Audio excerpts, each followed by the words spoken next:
qaamni saalaasaa takkaa dhaabbannaan ciisuu yookiin immoo kufuu hin danda'u.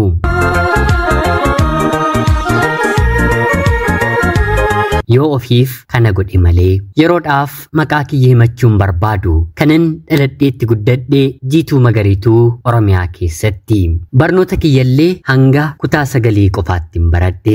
Barnootaan kutaa 9 akkuman gaheetti eenyu waliin yoo walitti bu'ee gaariidha haadha koo waliin walitti bu'ee namni silaa deesseesaa guddistuusaa nyaachistuu obaastuu mararfattuusaa waliin walitti bu'a. Ani garuu harmee koo nadeessee umrii koo haga waggaa 16tti harka sheerraa nyaadheen harka sheerraa dhugerraatiin walitti bu'ee. Dhimmi walitti bu'iinsa koo immoo haati koo eenyummaa jaalallee koo namarraa wanta dhageesseefi kun immoo anaan ijoollummaa fi haaloo natti ta'ee haati kiyya dhaabii yookiin mana kana na waliin hin jiraattu yeroo isheen jettu isa waliin hariiroo jaalalaan jalqabee dhaabuu kiyyarra mana kanaatii bahuun filadha jedheen haadha kiyyaatiif deebisee.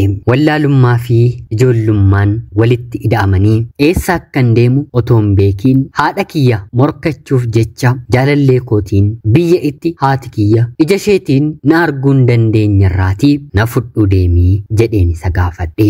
Innis oolee otoon buliin jaalala waggaa tokkoof baatii 6 erga waliin biyyatti dabarsinee booda na fuudhee biyya biraa deeme.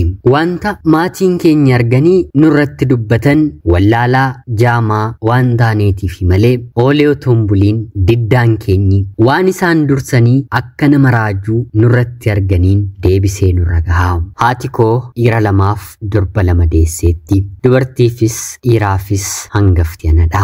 Abbaan keenyi hojjetaa mootummaa barsiisaadha. Barnoota fiiziksii barsiisuutiin barattoota aanaa keenyaa nama qaru beekaa taasisudha. Haati koo akkuman nama kana waliin jiraachuu kiyya hariiroo koo dhageessuun gadina keessee akkana naan jette. Namni kun riyaa kee miti riyaa kiyyadha. Uffata kana uffatee dargaggeessa fakkaatee humna isaatiin magaalli kun kan harka isaarra jirtu sitti fakkaatus haa ta'uutii garuu sin madaalu riyaa kee miti. Siitiin otoo hin taane anaanillee ni hangafaa jettee na kadhatte. Ani garuu rakkoo maal qabaree anaaf taanaan inumaa barri nuti keessa jirru bara ammayyaatii kan maatiin ijoollee isaatiif jaalallee yookiin immoo abbaa manaa itti filaturra dabarreerraa kana keessa singalchu jedheen guyyaa jalqabaa dideem. Erga kanan irratti dhageessee booda haati koo boqonnaa dhabdee baha koo galma koo ijoollee xixiqqootiin illee na hordofsiisuun akkanani mucaa kana bira deemeef hin deemne adda baafatti. Yeroon deemee dhufu otoon sitti muu har'as ni deemte miti jettee na gaafatti. Guyyaa guyyaatti gaafachuun ishee wanta na nuffisiiseef eeyyeen maal si galcha jedheen umrii hanga kana booddee haadha kootti deebii deebisuu jalqabee. Guyyaadhuma haati koo kottu icciitiin sittaasa'uun qaba. Erga dubbii kiyya diddee haati koo wanta kaleessa jiru sittaa himtu naan jechuun anaan na qabatee mana haadha ishee jechuun immoo akkoo koo na fuutee deemte. Akkuma akkoo kiyya bira geesseenis akkoo kiyyaaf buna danfistee nyaata fuunee deemne kennitee fi waasi mari'achuuf hin dhufe. Yoo si dhageesseef mucaa kana naaf gorsi. Afaan kootiin yoon dubbadhe nan amantu jedheenidha. Dubbii anaaf maatii koo gidduutti icciitii ta'ee ture ittaasa'ii. Abaluun jechuun jaalalleen koo akkuma arraba isaatiin dubbate godhee intalli koo na dhaga'uu diddee jettee haati kiyya yeroo akkoo kootti himtu akkoon koo bakka teessee tu hin banne hin salphanne dhuguma gurbittiin kun akkuma jette goote jechuun akkoon koo lafa dhiqxee waan isaan jedhan naaf hin galle. Haati koo fakkoon koo waliin mari'atanii diraamaa hojjechaa jirus natti fakkaate. Umrichatu rakkisaadha mitiire maali dhagaa asitti immoo maal naan jechuuf jedheen yeroon akkoo koo gaafadhu elayaa mucaa koo yoo gurra qabaatte dhaga'i. Namni ati waliin jirtu kun kaleessa haadha keetiin nama jaallateeru bahaa fi galma haadha kee kan dhorkeeru darbee immoo hanga inni dirree waraanaa deemee deebi'utti haati kee heerumtee jennaan yoon si dhabe dhala kee hin dhabu jechuun siitiin nama taa'ee waggoota dheeraadhaaf eegaa turedha. Eeguusaatu bade otoo hin taane harka nama kanaarratti lubbuun namaa umrii dargaggummaa isaatti nama darbedha. Mataa saafuu har'a bor ni du'a jedheeti eegamaa. Kana baqa takkaa dirree waraanaatti takkaa poolisii federaalaa takkaa immoo poolisii ta'ee bakka garaa garaagaraa hojjetaa sittaa hafu dhaabii. Haadha kee waliin illee jaalala nama jalqabedha. Gochaa isaa kana dhaga'een haadha keetiin irraa kuteera jettee akkoon koo waan fiilmii fakkaatu nattaasa'u jalqabde. Haadha kootiin waan akkoon koo dubbattu dhugaadha moo sobdaniiti jedheen gaafadheeni. Haati koo akkoo kee bira kan si fide ana afaan kootiin yoon dubbadhe nan amantu jedheenidha. Wanti hundumtuu dhugaadha. Si'a hedduus bakka dhokataatti na gudeeduudhaaf qofaa isaallee otoo hin taane dargaggoota biraa waliin rabbitu na oolcheera. Namni kun sirrii miti. Yoo gurra qabaatte dhagahii jettee jedhanii na kadhatanii. Yeroo sanatti xiqqoo sammuu kootti natti dhagahame akka naasuu wayii natti fakkaatee ture. Haa ta'uutii garuu kabajni inni magaala sana keessatti qabu sodaa dargaggoonnii fi namoonni gurguddaan isa sodaatan argeen gonkumaa nama kanarraatti akka addan hin baane laphee kootti manuma akkoo koo keessa taa'een himee arraba kootti garuu isaanii namansiisuuf akkoon koollee akka natti hin qabamne taasisuuf har'aa kaasee bakka inni dhaabbatu hin dhaabbadhu jedheeni. Haa ta'uutii garuu guyyaama sana galgala dargaggeessa kana deemeen argadheera. Isaatiinis nan gaafadhe jaalalli keenya toon jabaatiin sitti nimu jedheen malee eeyyeen sirriidha. Haadha keetiin baay'een jaalladhan ture amma immoo haati kee kan mataa ishee fakkaattu siitiin waan deesseef siin yeroo jabaatti irraatii kaasee si gaafachaa, si jaalachaa, si mararfachaan ture. Kaayyoon kiyya magaala kana keessa waggaa 2 jiraachuun koo siif jedheenidha. Waan biraa karoora biraan qabu ni beektaa mana maatii koon jiraadhaa. Otuun biyya biraa deemee miindaa gaariidhaan hojjedheen jiraachuu nan danda'a jedhee jaalalleen koo jaalala fakkeessee haaloo haadha kootiif qabu naaf deebisee.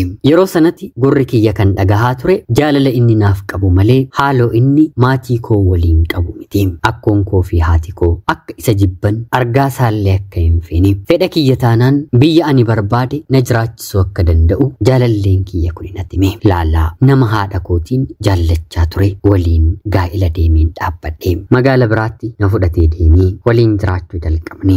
Hojii isaas adda kutee kan ture itti deebi'ee hojjechuu eegalee. Anaanis rifeensa hojjechuu ofuma biratti na barsiisee baradhee xumureen qacarameen mana namaa keessa hojjechuu eegalee.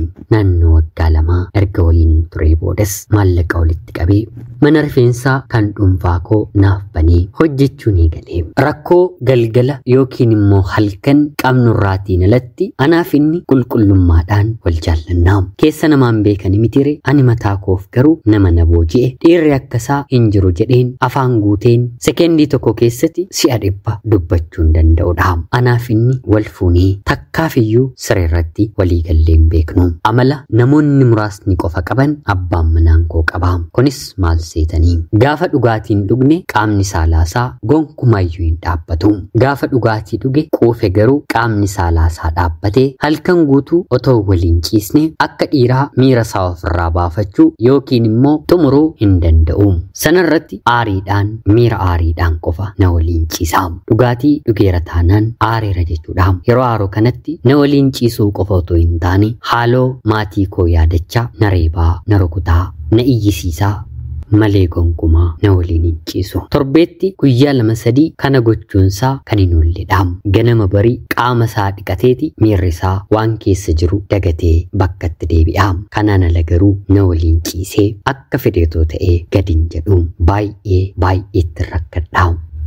Guyyaa barfatee galgaleeffatee sa'aatii 3 yookiin immoo 4 ta'u akka guyyaa du'a kootti ni ilaala. Ta'us garuu waanuma kana dabalatee jireenya koo kana nan jaalladha. Turtii waggaa 2 erga waliin turree booda daa'imni illee gadameessa koo keessatti nuuf uumamuu dadhabee gargaarsa mana yaalaatiin gargaaramneeti daa'imni si'a 2 gadameessa koo keessatti akka inni uumamu taasifame. Miira tasgabbaa'aa akka godhatuutiif qorichoonni garaagaraa si'a garaagaraatti ni kennamaafi. Haa ta'uutii garuu hinumaa miira isaa itti caalchisu yoo ta'ani malee kan isaatiin narraa qabuu danda'eeru qorichi hin argamne. Kanaan erga isa dadhabanii booda warreen fayyaallee gara kootti deebi'uun rakkoon kan keedha. Qaama keetu baay'ee gogaadha jechuun wantoota garaagaraa waggoota hedduudhaaf seera uumaa kan cabsuun yaalleerra. Abbaan abbaa manaaf haadha manaadha mata duree jedhuun jechuudha. Garuu sun hunduu lamaan keenya irratti hin milkoofne. Rakkoon hundumarra caalee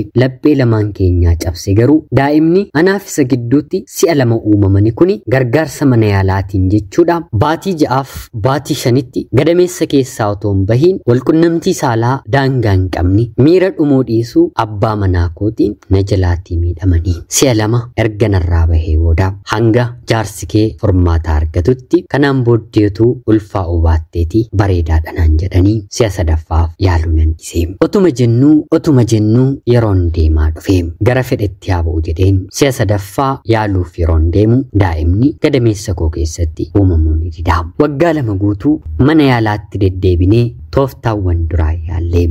Haa ta'uutii garuu anaafis abbaa manaa koofis milkaa'uu didee mana tokko keessa waggaa 6 waliin jiraanne jechuudha. Turtii waggaa 6 booddee maatiin abbaa manaa koo dubartii maseena taate kana biraatii maal hojjettaa? Dubartii gara biraa fuutee maaliif dhala hin godhattu? Umuriin kee bar baay'ee deemeera. Isheen boru abbaa barbaaddetti heerumtee jireenya haaraallee eegaluu ni dandeessi jedhanii isa gorsuu eegalanii. Kanaan abbaan manaan kiyyas eega ati naaf dahuu dadhabdee jechuun otoo ijji koo arguu otoo gurri kiyya dhagahu dubartoota gara biraa bira deemuu eegalee.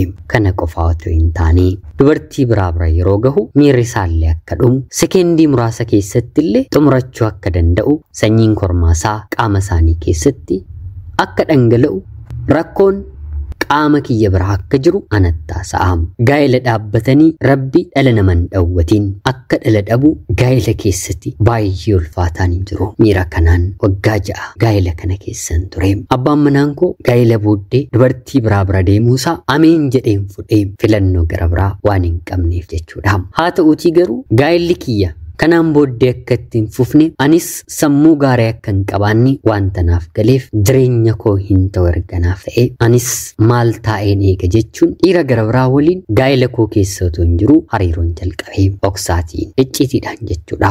Sababiin isaa immoo humni dhiiraaf malee mirgi dhiiraaf malee dubartiif hin kennamne mitire. Sanarratti maatii koo waliin waggaa amma kana nagaan qabu murteeffadheen yoo narratti barameefis lubbuunoo tokkumadha jedheen kanattiin seene. Kan nama ajaa'ibu hariiroo kan eegaleen baatii 3ffaarratti mallattoon daa'ima godhachuu gadameessa koo keessatti natti dhaga'amuu jalqabee. Wanti kun maali jedheen of taajjabuun eegalee yeroon of sakatta'u tasuma kan abbaa manaa koo akka hin taane nan mirkaneeffadhe. Kanaanis gurbaa iccitiidhaan hariiroo kana waliin hin eegale waliin haalli kun uumamuun isaa hin oolu. Waggaa 2 guutuu immoo anaaf inni yaalleerraa milkaa'uu hin dandeenye. Gadameessi koo daa'ima kee qabateeraa jedheen isatti hime. Innis nama gaa'ela qabu bakki hojii keenya walitti aanu icciitii walii dhokfachuuf nama nuuf mijatu ture. Akkana naan jedhee haadha manaa koodhaan baay'een jaalladha. Kashlabbadhus ishee dhabuu hin barbaadu. Daa'ima kana kan kooti taanaan ani guddisuuf isaa ta'u maqaa kootti akka waamamtuuf eeyyamuu hin danda'u. Gaa'ela qabda kan abbaa manaa kee akka ta'e of amansiisiitii abbaa manaa keetti himi jedheenaaf deebisee. Kanaan murteeffachuun bitaa natti galee garatti hin galagaluyyuu na wallaalee. Ofirraa baasuudhaaf dhala nan barbaada. Dahuudhaaf immoo kan abbaa manaa koo miti. Kan abbaa manaa kooti jedheen abbaa manaa kootti dubbachuu immoo sobuun natti ulfaate. Torbee 2 wanti kun na dhiphisee mana hojii kiyyaa cufadheen wantan godhu ol buuseen gadi buuseen yaadaa ture. Sanaan booddee dhumarratti murteesseen haadha kiyyatti bilbilee waan uumame wanta jireenya koo hunduman isheetti hime. Maatiin ofii maalis yoo taane balleessines tolles naannofne garuma isaaniitti mitire. Haati koo har'as akka dhala isheetti deebistee na laalte kuni na gammachiisa. Baga sarraan dahiin kan siif guddisu anadha. Hin yaadda'in abbaa kee fi obboloota keessitti qabaman anatu amansiisa jettee garaa na qabbaneessite. Amma gaa baatii 3 xumureen gara baatii 4ffaatti deemaan jira mitire. Abbaa manaa koo waliin darbeen kanaa ol yoo hin jiraadhe daa'ima kana lubbuudhaan iyyuu dhabuun hin danda'amu. Sababiin isaa amala abbaa manaa koo waan hin beekuuf jechuudha.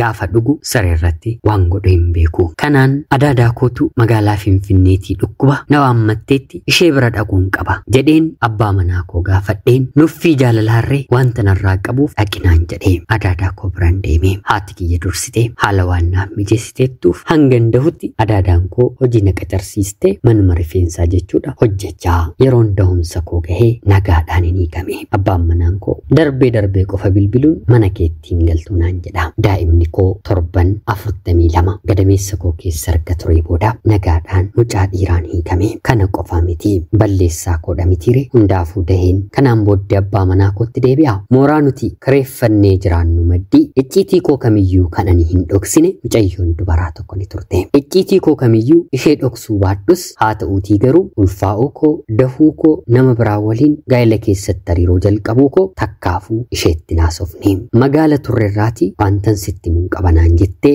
baasii tiraanispoortii homaallee otoo ani hin kanfaliifin haalan ani keessa jirullee beeku na bira dhufte. Hin shakkineeni otuu isheen wanta ishee biratti ta'e natti nimin wanta ana biratti ta'eeru isheetti nime. Yeroo kana isheen maal isaan icciitii jedharee isinoo walqixxeedha jettee naaf deebiste. Kanaan kansaammoo maaltu jiraa yeroon jedhuuni haadha manaa abaluu ulfeesseera. Abbaan manaan kee abbaa manaa ishee waliin du'aa fajjechaadhaan halkan wal barbaadu. Abbaan manaan kee si'a 2 isa hiisisee haati manaan baqattee ijoollee ishee dhiisuun warra isheetti galteetti jettee yeroo nattaasoftu ajab yaa rabbii jedheen. Hundaafuu kanaan booddee isattiin deebi'u mitiire haala ittiin meeshaawwan kiyya mana sana keessa jiruun argachuu danda'u mijeeffadheen sa'aatii inni mana keessa hin jirretti furtuutti kenneen akka naaf baastee namatti naaf ergitu taasisuun abbaa manaa kooti waan hundumaayyuu dhagaheera. Kanaan booddeetis jireenya kee jiraadhu anis jireenya koon jiraadhaa jedheen deebiseefi. Kanaan innis maal dhageessinaan jedhee abbaa ijoollee ta'uu kee dhagaheera siifis gammadeera. Lamaan keenyu dhala malee hafuurra akkana walirraa adda baanee kan mataa keenya godhachuun murteessaadha. Anis daheen daa'ima godheera jedheen deebiseefi. Yeroo kanatti inni morma kee albeedhaan kuteen foon kee tatarsaaseen miila kee caccabseen dhiiga kee immoo deebiseen dhuga malee otoo lubbuun jiru ati kanan gootu. Boru ganama mana adaadaa keenan dhufaa naan jedhee kan jirru Finfinneedha. Mana adaadaa koo naannoo isaa malee bakkisaa eessa akka ta'e isheenis maal akka fakkaatu hin beeku. Torbee 2 magaala sana keessaatti akka dhibame hiriyaan koo kun natti himte. Sanaan booddee garuu deebi'ee bilbilaan aariidhaan gaafa natti bilbilu abbuma lubbuudhaan jiraattee siin tuqxe gurri koo dhagahu jechuun waa hedduu natti fokkora. Dhiiraaf dubartiitti fokkoruun kanuma baratamedha mitiire rukuchaasaayyuu dur nan danda'eera. Kanaan booddee sabraatii wanti natti fun jiru otuun galeessa haadha koo akkoo koo dhagaheera ta'e kana hundumaa keessayyuu hin galu jedheen gaabbeen abbaa malee haadha qofaa ta'een mana kireeffadheen jireenyan eegalee hanga innis narraa bilbiluu dhaabutti na doorsisuu dhaabutti manaas gadi hin bahu jedheen manuman hojjedhu keessa daa'ima koo waliin oolee bulaa Finfinnee keessa waggaa tokkon ture. Waliigalaan naannoo waggaa tokkoof baatii 9 jechuudha. Turtii kana booddee abbaan manaan kiyyaa nama hidhamee seera jala jiru rukuchuun lubbuun akka tasaa harka isaarratti baatee lubbuun kana dura inni dabarse ragaa dhabdee turtellee boossee ragaa ishee bakka kanatti argatte hagam akka inni itti murtaa'ee hin beeku hidhamee mana adabaa galee. Dubartii garaagaraa lamarraatii ijoollee 2 godhateera. Hiriyaa koo malee deemeen seenaan taane jireenya kootiif hin galmeesse. Har'a rabbiin haa galatu daa'ima qaba mana rifeensaa mataa kiyyatti banadheen hojii bareedaa gabaa qabu maatii koo xaraarameen hojjechaa jiraachaa jira. Dhaamsi koo warra heerumtaniifis warra hin heerumneefis warra jaalala keessa jirtaniifis warra reefu itti deemtaniifis kan hin dhaamu warra keessan dhagahaa. Keessumaa haadha keessan haati keessan maal jedhe jettee akka feetee jireenya dubartii jiraattu miti. Keessumaa waa'ee garee keessanii kan dhiphattu taanaan ija ishee biratti gaarii kan ta'e eebba waan qabuuf eebbifamaadha. Ija ishee biratti gaarii kan hin taane immoo eebba ishee biraatii wanta hin arganneef egereen keessan gaarii ta'uuf ni ulfaata. Gaafa mammaa kanillee kan abaarameef kan akaawame hin galu jedhama mitiire. Akkoon koo faati koo garaama keessatti natti gaddanii malee yakka kiyya irratti otuu dabalanii na abaaraniiru ta'ee jireenyuman amma naaf tolee jiraadhullee argachuun koo baay'ee ulfaataadha. Guddaafis xiqqaafis dhaamsi koo warra keessan dhagahaadha. Warra keessan dhagahuu yoo baattan keessumaa dubartoonni kunoo akka kiyyaa gaa'ilan taanetti seentu. Kan kiyyammoo balleessaa guddaadha. Hiriyaa haadha kiyyaa waliin gaa'ilan dhaabbadhe fedhii maatii koo koo duuba jechuudha. Nama hedduus nan arga nan dhagaa fedhii maatii duuba wanti deeman wanta namaaf tolu argeen beeku. Waggaa 2 waggaa 3 namatti fakkaatee numa jiraatama. Yeroo itti deemamu garuu gorsi maatii ofii balleessaan irra tarkaanfatamee deemame namaaf galaa dhufa. Ani waggaa 6 dhuma gaa'ila koon arge. Mataa kiyyan filannoo kootiin keessaan bahe. Ana obboleettii keessan magaalaa Finfinnee irraatiin ulfaadhaa nagaatti galatoomaa. Yoyyaa ashamaa akkam jirtu kabajamtootaaf hordoftoota qophii keenya. Nagaaf jaalalli tokkummaan bakka jirtan hundaatti hunda keessaniif yaa ta'u jecha guyyaa irraallee seenaa ajaa'ibaa obboleettiin keenya tokko nuuf qoodde isiniif dubbiseen hin ka'a. Akka isin irraa barattaniif hubannoo cimaa ta'e tokko irraa argattan homaa shakkii tokko illee hin qabu. Obboleettii keenya seenaa kee kana nuuf qooduu keetiif guddaa galatoomisiin jecha kabajamtootaaf hordoftoonni qophii keenya seenaa ishee dhaggeeffattan illee yaada keessan komentii jalatti nuuf qoodaa jecha qophiin guyyaa irraaf sa'aatii kanaaf isiniif qabaddeen dhiyaadhe kanuma fakkaatti. Qopheessuuf qindeessuun isin waliin kanan ture ani Gammachiis Tashoomeedha. Seenaa barsiisoo fi bashannansiisoo gara biraatiin haga walitti deebinutti bakka jirtan maraan turtii gaarii.